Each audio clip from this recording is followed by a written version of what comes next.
Bonjour Andrew Finberg. On est très content de vous avoir aujourd'hui pour cet entretien, pour la revue Conditions humaines, conditions politiques. D'autant que vous êtes accueillis au laboratoire d'anthropologie politique pour quelques mois. On est dans les locaux du LAP, donc notre unité mixte CNRS-EHESS. Alors, vous êtes un grand philosophe de la technique, mais pas seulement. Pas que de la technique. Vous avez été jusqu'à peu titulaire de la chaire sur la philosophie de la technique à la Simon Fraser University, qui est à Vancouver. Et on va commencer peut-être par une question biographique. Ok. Alors, Andrew Finberg a commencé à travailler avec Herbert Marcus à San Diego, je crois. Oui, c'est correct. Vous avez fait votre thèse avec lui. Oui. En 72 soutenu, je crois. À peu près, oui. Et vous avez aussi participé aux événements de mai 68. Alors, qu'est-ce que c'était que ce mai 68 en Californie? Ah, je n'étais pas en Californie en 68, j'étais à Paris.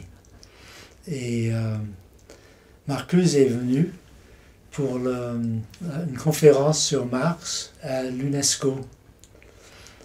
Et juste avant, peut-être la semaine avant, le nouvel observateur a mis son visage sur la couverture du journal avec Marcuse, idole des étudiants en révolte.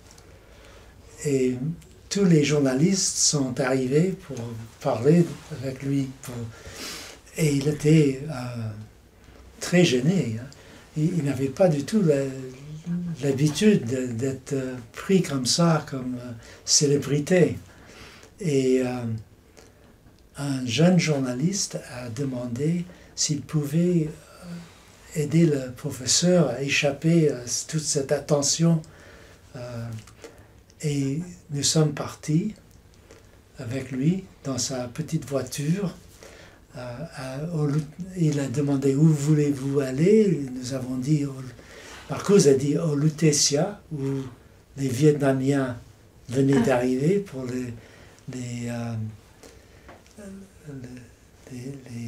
comment ça s'appelle, les conférences de paix. Oui, pour les conférences de paix. Oui. Et nous avons parlé avec un représentant des Vietnamiens. Et ensuite, en rentrant chez lui, à son hôtel, qui était à côté des Beaux-Arts, il a été pris à part par les étudiants qui venaient de prendre leur école. D'investir leur école. Oui, et ils ont demandé d'entrer avec eux et faire une conférence, dire quelque chose. Alors il a fait une petite conférence en les félicitant de leur action révolutionnaire, etc. Et donc, c'était une expérience extraordinaire de faire mai 68 avec Marcuse. Il est parti juste avant la fermeture des aéroports. Et vous, vous êtes resté? Moi, je suis resté, et oui, j'ai eu des expériences extraordinaires aussi. Donc, on vous remercie, Andrew, de faire cet entretien en français, puisque oui. vous parlez, vous êtes anglophone et vous parlez un français parfait, mais c'est vraiment aussi pour nous très agréable de pouvoir donc faire cet entretien en français. Et alors, plus philosophiquement, le sujet de votre thèse avec Marcuse, et jusqu'à quand avez-vous continué avec Herbert Marcuse? La thèse était sur Lukács, Histoire et conscience de classe de Lukács. Et ce texte, qui a été écrit en 1923, avait plus ou moins disparu de la circulation. Personne n'en parlait. Aujourd'hui, tout le monde, tous ceux qui étudient le marxisme sont très conscients de l'importance de ce texte. Mais à l'époque, c'était invisible. Mais moi, j'avais étudié avec Lucien Goldman ici à Paris. D'accord. Et Goldman était le grand spécialiste de Lukács. Et donc j'ai lu le texte de Lukács en français. parce que ce n'était pas disponible en allemand, ni en anglais. Donc je l'ai lu en français avec Goldman, et ça m'a inspiré. Et donc en rentrant, j'ai voulu faire une thèse sur Lukács, et Marcuse était mon directeur. Et San Diego, alors à l'époque, c'était en termes de philosophie, il y avait comme figure alors. Il y avait Marcuse, Oui. il y avait un historien de la philosophie très connu à l'époque, mais à peu près, et il y avait plusieurs autres membres du corps professoral, mais pas aussi connus Que Marcuse. Oui. Et donc, vous êtes venu après, plus spécifiquement sur le sujet de la philosophie des techniques, avec un ensemble de 4 livres qui paraissent entre les années 91 et 2002. Alors, ils paraissent en anglais. Je donne les titres. Critical Theory of Technology, Oxford University Press. Alternative Modernity, University of California Press, en 95, celui-là. Questioning Technology, chez Routledge, 99. Celui-là a été traduit en français, et on l'a. Repenser la technique vers une technologie démocratique, donc à la découverte, qui est paru en français du coup en 2004. Et puis celui qui est paru en dernier à la Oxford University Press en 2002, avant la traduction en français du précédent, Transforming Technology, a Critical Theory Revisited. Alors, ce qui, j'ai envie de dire, caractérise un peu votre philosophie des techniques, c'est qu'elle ne prend pas l'angle d'attaque qu'ont eu Heidegger ou Ellul, qui sont un peu d'autres philosophes s'étant penchés sur la question de la technique. Moi, je suis curieuse que vous nous expliquiez quelle est votre propre approche de la technique, du fait technique. C'est un peu compliqué. Oui.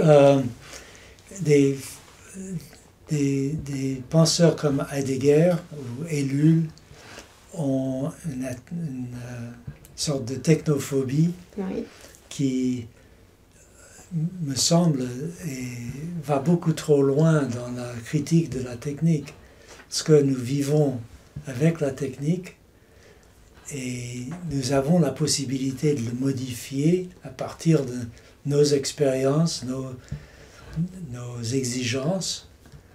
Et donc ce n'est pas une sorte de chape de plomb qui nous suffoque, mais plutôt comment ça se dit en français? Il y a une sorte de fluidité Oui. qui se voit surtout par exemple avec l'Internet. Internet, c'est transformé tous les 5 ou 10 ans, c'est un autre Internet. Oui. Et ceci à partir de différentes demandes sociales et économiques. Évidemment, pour le moment, on n'est pas très content avec cette évolution, mais ça peut changer assez vite. En même temps, si on part de la date où vous avez soutenu votre thèse, 72 à aujourd'hui, oui. La technologie, elle a complètement transformé notre quotidien, nos manières de vivre, et elle n'a pas fait que de façon négative. Et je crois que si on peut quand même caractériser votre philosophie des techniques, c'est que c'est une philosophie des techniques qui n'est pas manichéenne.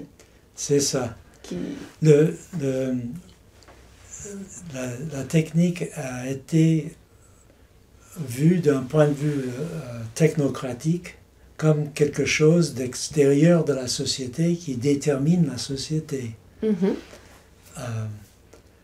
Comme si c'était la science ou les mathématiques qui avaient la possibilité d'intervenir dans le monde social sans que le monde social intervienne dans leur cas.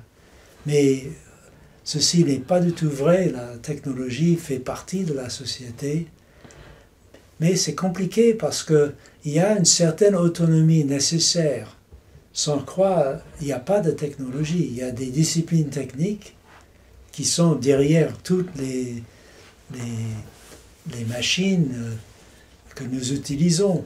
Et ces disciplines, les ingénieurs maîtrisent ces disciplines et ils ont une certaine autonomie. Mais ces disciplines ne peuvent pas déterminer exactement tous les aspects des technologies.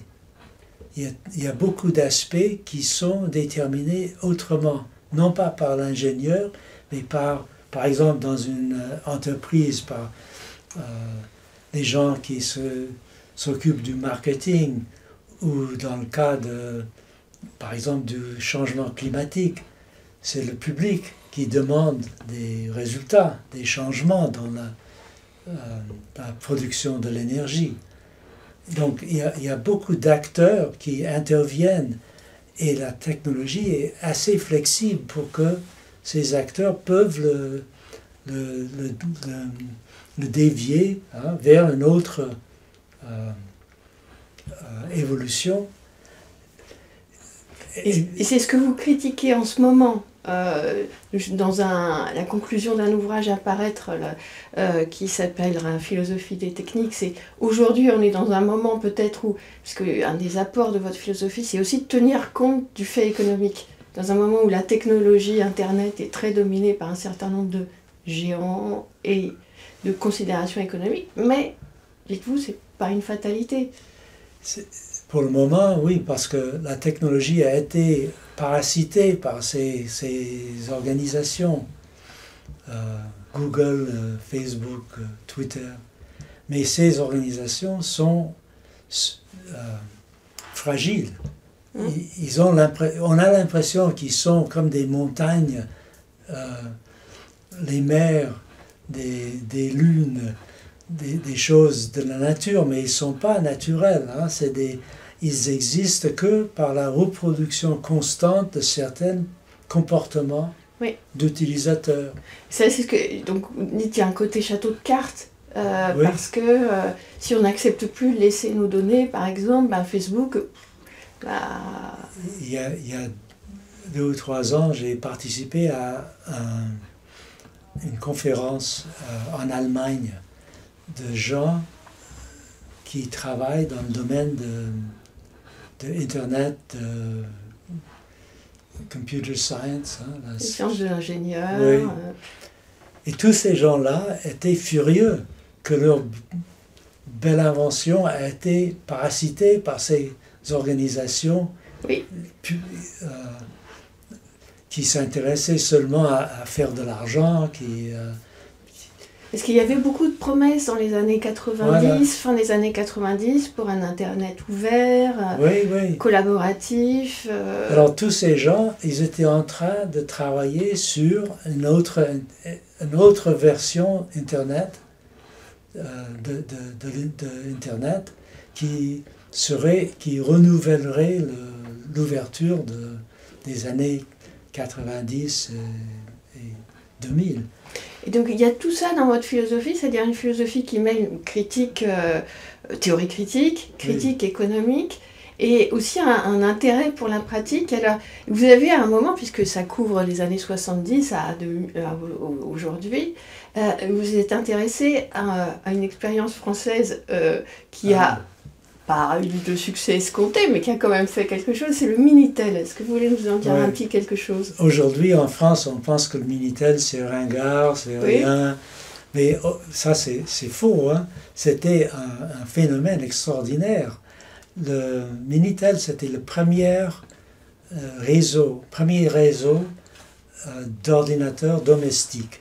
C'est-à-dire qui n'était pas simplement dans une entreprise pour l'utilisation technique, mais tout le monde pouvait participer. C'est la première fois qu'on a vu ça. Et c'était possible parce que les ingénieurs avaient fait des décisions extraordinaires. Ils avaient créé un terminal très modeste, mais qui était rattaché au système. Le système était intelligemment organisé pour que tout le monde pouvait mettre des serveurs sur le système. Mhm. Et donc, il y avait des offres, différentes offres de services que peut-être les ingénieurs n'auraient pas pu imaginer, mais qui ont intéressé le public. Alors, ce qui m'a intéressé pour moi dans cette histoire, j'étais là au début, presque au début du Minitel, et j'avais des amis à la DGT, le service qui avait créé le Minitel. Direction générale des technologies, je présume, ou des techniques. Direction générale Ah, des des télécommunications. télécommunications. C'était Direction Oui. générale des télécommunications à l'époque, oui. Et j'ai travaillé pour eux, pour essayer de créer un service. Mais donc j'étais plus ou moins au courant de ce qui se passait avec le Minitel. Et la chose la plus extraordinaire, c'est que les hackers ont utilisé un service d'un des serveurs Oui. attachés au système pour envoyer des messages à d'autres personnes qui étaient en même temps que sur le serveur. Et donc ça s'appelle en anglais chatting. Ouais. Hein? Je ne sais pas, C'est c'est message chatter. Oui, chatter. En français maintenant on dit chatter. Hein. Oui, Et donc c'était l'ancêtre du chat. c'est ça. Ils ont inventé ça par hacking. Oui, en hackant. Donc ça Le venait, vocabulaire est très anglo-saxon maintenant. oui, ça venait alors d'utilisateurs, et non pas des ingénieurs qui avaient créé le système, mais des utilisateurs qui violaient les règles du système pour introduire une fonctionnalité qui n'a pas été imaginée quand le système a été créé. Alors, donc, moi je suis très heureuse d'entendre un philosophe qui a été formé sur la côte ouest et qui a après des États-Unis et qui a après enseigné sur la côte ouest des États-Unis nous dire que le Minitel était quelque chose de précurseur. Ah oui, tout à fait. Et c'est vraiment, enfin c'est intéressant de l'entendre dit de l'autre côté de ce continent américain. Et c'est un des aspects sur lesquels j'aimerais que vous reveniez un peu de votre vision de la philosophie des techniques. C'est l'idée de la démocratisation des techniques comme point d'ancrage possible. Dans le cas du Minitel, les fonctionnalités officielles, c'était des fonctionnalités qu'on pourrait dire froides. Oui, D'informations, par exemple, on pouvait acheter un billet de train, on pouvait regarder des petites annonces. La question, c'était comment former une population plus rationnelle, mieux informée pour le 20e, 21e siècle. Ça, c'était le propos des gens qui ont proposé, qui ont convaincu Giscard d'Estaing de dépenser des milliards pour créer ce système. Les hackers ont transformé le système en système de communication humaine. Et tout le monde est au courant de l'utilisation principale, qui était la recherche le Minitel rose. Oui, c'est ça. Ce qu'on a appelé le Minitel rose. Voilà. Ça a été détourné, oui. Donc, du froid, c'est devenu chaud. Et ça, pour moi, c'est un exemple d'intervention, ce que j'appelle intervention démocratique. C'est-à-dire, l'objet technique a une définition. Cette définition est en grande partie déterminée par ses fonctionnalités officielles. Mais on peut le transformer, changer sa définition par des interventions d'utilisateurs ou par exemple de victimes qui protestent et qui font des procès par exemple et qui obligent les ingénieurs de travailler avec un autre objet, pas l'objet froid, dans le cas du Minitel, mais un autre objet, un objet chaud. Et ces transformations des technologies disparaissent de la conscience des utilisateurs. Parce que une fois qu'ils sont bien établis dans la structure technique de l'objet, on pense que c'est ça l'objet. Oui, c'est ce qui arrive avec les réseaux sociaux. Moi, je pense qu'il y a 20 ans, on n'aurait pas imaginé, accepté d'avoir des réseaux sociaux captant autant de données personnelles. Oui, maintenant c'est évident. Mais peut-être que dans 5 ans, on n'acceptera plus parce que ce sera mis en place un autre système dont tout le monde verra les avantages. Et du coup, on ne pourra plus avoir une telle captation de données. Et à chaque étape, la population a l'impression que c'est ça un réfrigérateur, c'est ça un téléphone, c'est ça un ordinateur. Mais en réalité, la chose change de nature et il est alors modifié parce qu'il y a une question d'expertise. Hein. C'est pas suffisant de vouloir quelque chose. Par exemple, les anti-vax, ils veulent quelque chose, mais ça ne sera jamais repris par les experts et les autorités. Les autorités, les anti-vax ne vont pas éliminer les vaccinations. Et donc, leur tentative de changer, ça continue depuis maintenant 30 ans, tandis que d'autres interventions qui sont plus compatibles avec la nature même des objets techniques qu'ils visent sont, comment ça se dit? Assimilés, oui, ils sont assimilés, ils deviennent alors des aspects évidents de l'objet. Et maintenant, la vidéoconférence, par exemple. Oui, on oublie télétravail. Les sources. Oui, on oublie les sources qui sont souvent dans des interventions démocratiques qui n'ont pas été anticipées par les experts, les entreprises, les ingénieurs qui ont créé l'objet. Dans le Minitel, on a un exemple parfait, c'est très clair. Et là, il nous faudrait une nouvelle intervention démocratique à la hauteur des enjeux. Voilà, aujourd'hui. Et c'est ce que en Allemagne, c'est ce que les gens avec qui je travaillais, c'est ce qu'ils essayent de faire. Et c'est ce qu'on voit poindre d'un certain nombre de groupes qui commencent à... Oui. Enfin, les logiciels libres, peut-être Wikipédia, enfin, il y a d'autres formes de maniement des réseaux qui sont possibles. C'est infini, les possibilités sont infinies. Il y a aussi le boycott des réseaux sociaux. Oui, mais ça va pas loin. D'en créer une autre forme. Pour le moment, il y a beaucoup de conflits autour de Twitter à cause de Elon Musk. Alors il y a des gens qui disent nous allons quitter Twitter pour aller dans un autre système qui s'appelle Mastodon.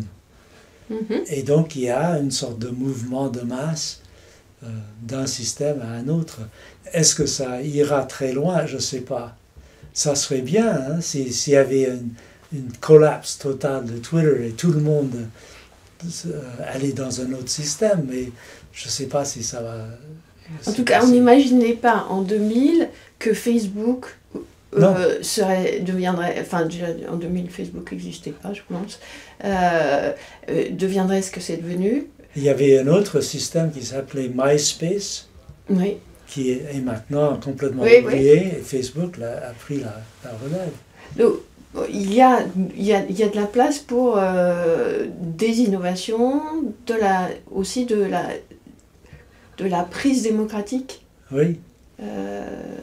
Et si on peut du coup ouvrir peut-être un volet sur votre philosophie qui dépasse un peu aussi le champ de la technique, puisque alors vous avez écrit beaucoup d'autres livres,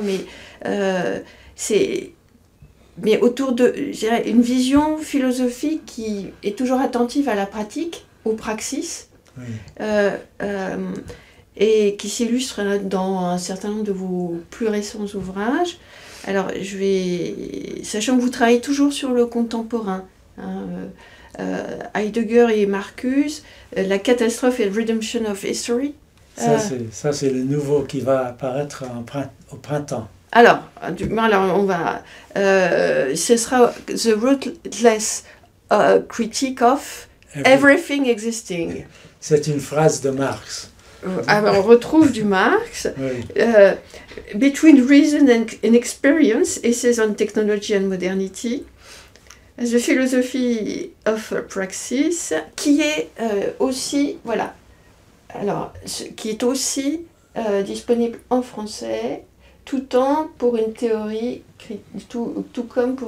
critique de la technique chez Lux, hein, Humanité. Oui. Ça, c'est, alors, est-ce que sur cette question de la pratique, comment est-ce que vous analysez, je pense à votre livre qui précède celui-là, qui est Technosystems, The Social, j'aime beaucoup le sous-titre, The Social Life of Reason, 2017, la vie sociale de la raison. Alors, comment est-ce que vous analysez cette idée? D'abord, c'est un concept, la vie sociale de la raison, oui, que vous mettez en avant. Est-ce que vous pouvez nous en dire plus sur ce concept? Dans ce livre, j'essaie d'organiser mes idées sur la technologie à un niveau plus élevé, oui, un niveau plus abstrait. Alors, dans la société moderne, il y a des disciplines techniques qui régissent maintenant presque toute la société, toutes nos activités. Partout, mais nous ne sommes pas conscients de ça. Hein. Nous prenons comme normal des choses qui ne sont pas du tout normales, mais qui sont dans une pièce comme celui-ci, il y a toute une infrastructure. Une infrastructure technique pour la lumière, même l'air qu'on respire. Tout a été pensé. Il y a beaucoup d'objets. Par exemple, les murs sont sûrement des trucs complètement artificiels. Hein? Ce n'est pas des arbres qui ont été coupés et mis... Oui, ce n'est pas de simples planches de bois. Donc tout est comme ça. Hein? Et donc, il y a une sorte d'infrastructure, un squelette, oui, technique derrière tout ce qu'on fait, tout ce qu'on... Bon. Et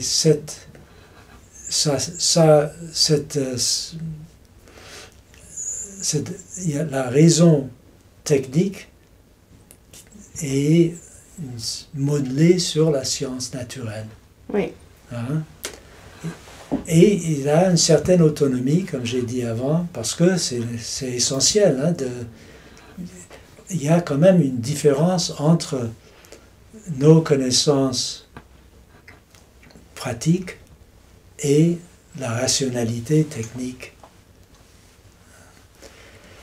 En même temps, nos connaissances ordinaires, oui, conservent des aspects de la réalité qui ont été éliminés, forcément éliminés des disciplines techniques. Parce qu'on est obligé de simplifier à un moment. Voilà. Et la simplification élimine de modéliser, de simplifier. Oui. Par exemple, il faut mesurer les choses. Hein. Il faut des mesures précises pour faire le travail technique. Mais les mesures précises sont possibles seulement si on élimine beaucoup d'aspects des phénomènes. Par exemple, le développement téléologique des phénomènes. On a des enfants. Les enfants, ils grandissent, oui. Et ils grandissent d'une certaine façon qui est déterminée par ce que nous appelons leur potentialité. leur capacité d'apprendre des mots, leur capacité d'agir, c'est ça oui. aussi un concept que vous utilisez beaucoup. Oui. Et donc cette idée de potentialité qui est essentielle pour nous dans notre connaissance normale, ordinaire de la réalité. Et dans notre vie courante. Il disparaît complètement des sciences et des techniques. Mais il est toujours là. Et quand les abstractions des sciences et des techniques font mal, parce qu'ils ont oublié quelque chose d'important, par exemple le changement climatique, alors là, c'est à partir de notre forme de rationalité, la rationalité ordinaire, qu'on peut intervenir pour réorienter les sciences. Et donc, il y a deux formes de rationalité dans la modernité qui semblent complètement différents, parce que l'un, il y a un qui est mathématique et un autre qui est téléologique, et en même temps, ils sont incompatibles, mais en même temps, ils arrivent à interagir. Ils sont condamnés à interagir, voilà. Ça frotte, et puis c'est ce que vous dites, ça frotte, puis parfois, du coup, c'est ça qui forme la vie sociale. La vie sociale de la raison. Voilà. Qui est quand même un concept assez révolutionnaire, la vie sociale de la raison. Oui. Ce qui rejoint votre point de départ, Marcuse, une certaine vision un peu de la société. Oui. Et puis votre point de travail qui est la technique, la modernité. Donc on est là, c'est le même discours que d'avant, qu'on a sur la technique, mais maintenant à un niveau plus abstrait, plus élevé. Avec un concept que je redis, la vie sociale de la raison. Oui. Et alors, est-ce que vous voulez, du coup, par principe, je n'ai pas lu The Routledge Critique of Everything Existing. Vous voulez nous en dire, puisque c'est pas sorti. C'est pas encore sorti. Ça, c'est Marcuse. Oui. C'est une image de lui. Il a l'air très stern. Comment ça se dit? Je sais pas. Mais il a l'air très dur, très, très côte ouest californienne, je trouve. Avec les lunettes. Avec les lunettes, ou peut-être aussi un peu allemand. Oui, peut-être. Il a l'air... Et donc, on critique Everything is Existing. Mais Marx a dit, dans une lettre qu'il a écrite en 1943, il a écrit, nous ne pouvons pas... En 1843. 1843, oui. Il a dit, nous ne pouvons pas dire ce qui sera dans l'avenir, mais nous pouvons critiquer sans merci tout ce qui existe. Et c'est ça notre tâche. Alors, et c'est ça la tâche du philosophe. C'est la tâche c'est la tâche de Marcuse, et c'est la tâche de l'école de Francfort à laquelle il appartenait. Et ce livre, c'est mon tentative d'expliquer, en même temps, d'expliquer ce qu'il a fait et ce qui le rend intéressant en dépit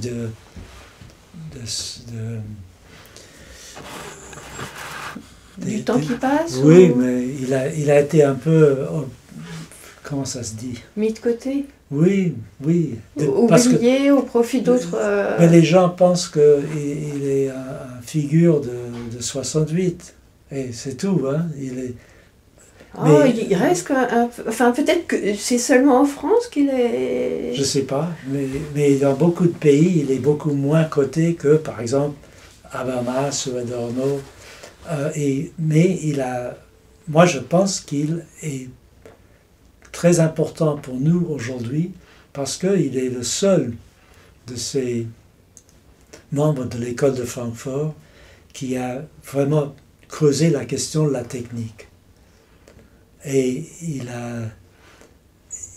quoique je ne peux pas dire qu'il a exactement, il a anticipé exactement notre situation actuelle. Qui était difficile à anticiper. Impossible, oui. Mais il a quand même construit des concepts que nous pouvons utiliser aujourd'hui pour Oui. penser à la situation où nous sommes. Et, euh, et donc j'essaie dans le livre de montrer là où il n'a pas bien vu les problèmes et aussi là où il a quand même contribué quelque chose que nous pouvons continuer. Mais continuer à travailler. Oui.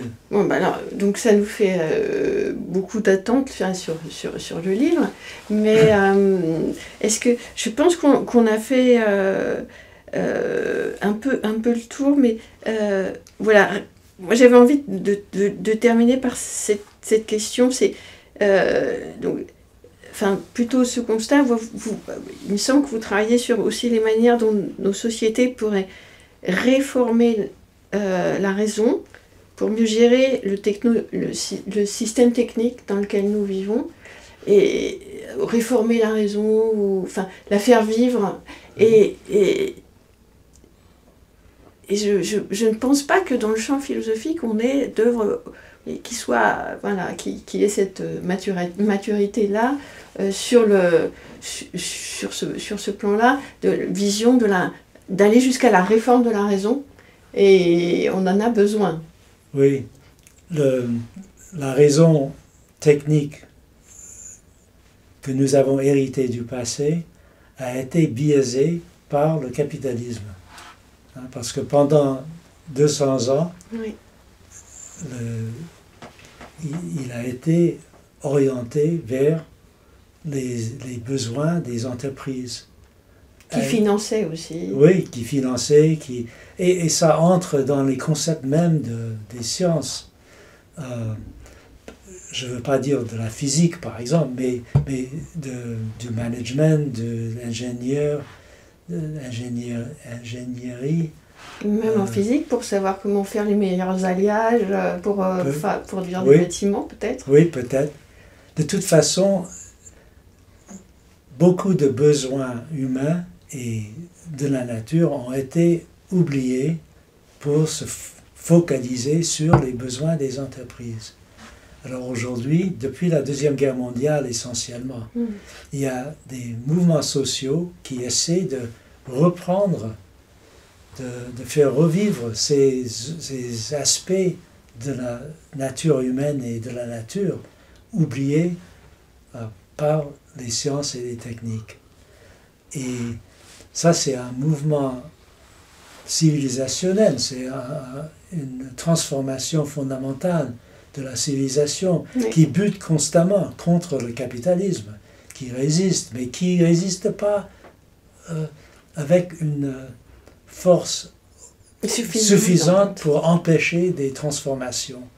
Alors, dans le cas du changement climatique, on est vraiment là, Oui. c'est vraiment clair ce qui se passe. Il y a des entreprises qui ont une tradition et qui ont des investissements et ils ne veulent pas changer trop vite. Oui. Ils sont prêts à changer, mais très lentement. Et il y a des populations qui demandent quand même qu'on fait quelque chose et aller un peu plus vite, assez vite pour sauver. Oui, pour sauver déjà leur habitat aussi, oui. pour certains d'entre eux, Oui. et éventuellement Alors, la planète. ce conflit sera résolu.